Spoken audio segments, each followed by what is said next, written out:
Hi dears, നിങ്ങൾക്കായുള്ള ഇന്നത്തെ message. നിങ്ങളുടെ ജീവിതയാത്ര കരുണയുടെയും ധൈര്യത്തിൻ്റെയും കഥയാണ് പറയുന്നത്. ദ സ്ട്രെങ്ത് എന്ന കാർഡിലെ കരടിയെ സ്നേഹത്തോടെ കീഴടക്കിയ സ്ത്രീയെപ്പോലെ നിങ്ങൾ നിങ്ങളുടെ ഭയങ്ങളെ കരുണയാൽ അതിജീവിച്ചു വരികയാണ്.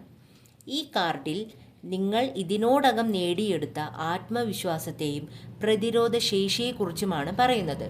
നിങ്ങളുടെ ജീവിതം ആകെ മൊത്തത്തിൽ നിങ്ങളെ പിടിച്ചു കുലുക്കി. എന്തൊക്കെയോ ഘടനകൾ ഇടിഞ്ഞു വീഴുന്നു. പഴയ ചില വിശ്വാസങ്ങൾ തകർന്നു പോവുകയും ചെയ്യുന്നു. പക്ഷേ ഇതൊരു പൂർണ്ണ തകർച്ചയെക്കുറിച്ചല്ല പറയുന്നത്. പലതിൽ നിന്നുമുള്ള മോചനത്തെക്കുറിച്ചാണ് പറയുന്നത്. പഴയ മായകൾ നീക്കി സത്യത്തിന് വഴിയൊരുക്കുകയാണ് ചെയ്യുന്നത്.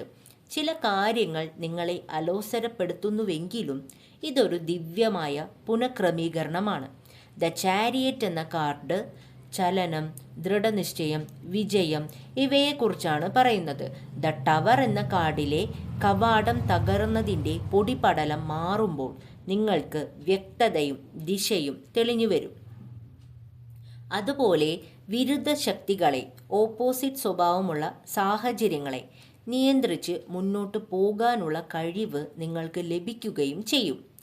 ശാസനയും അന്തർജ്ഞാനവും ചേർന്നു കഴിഞ്ഞാൽ ആത്മവിശ്വാസത്തോടെ നിങ്ങളുടെ വഴിയെ നിഷ്പ്രയാസം നിയന്ത്രിക്കാൻ നിങ്ങൾക്ക് സാധിക്കും.